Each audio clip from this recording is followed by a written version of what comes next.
కొన్నొద్దులనే ఇంకా కొన్నొద్దులనే కారు పార్టీలున్న అభిమాని కార్యకర్తకేంచి పెద్ద లీడర్ దాకా అందరికీ ఓ గుడ్ న్యూస్ రాబోతున్నదట.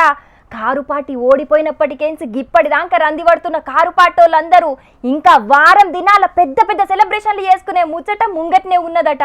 మరి గా ముచ్చటేందో నేను గింత బిల్డప్ ఎందుకు ఇస్తున్నానో గీ ముచ్చట చూసి అరుచుకున్నది నడువరే.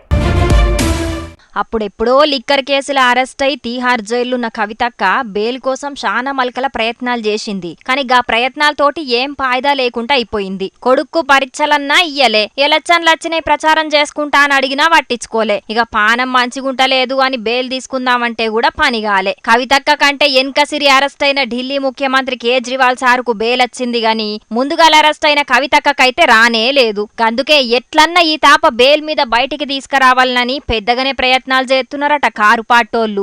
ఏం చేసినా ఎవ్వలాపినా అచ్చే వారంలో కవితక్కకు బేలచ్చుడు ఖాయం అని అనవట్టిండు కేటీఆర్ అన్న. లిక్కర్ కేసులో ఏవన్నైనా ఢిల్లీ చిన్న ముఖ్యమంత్రి మనీష్ సిసోడియాకు ఇయాల బేలచ్చింది కాబట్టి కవితక్కకు కూడా బేలత్తది అని మస్తు నమ్మికతోటున్నాడు కేటీఆర్ అన్న. ఇయాల ఇలేకర్లతోటి ముచ్చట పెట్టుకుంటా గీ ముచ్చట చెప్పిండు.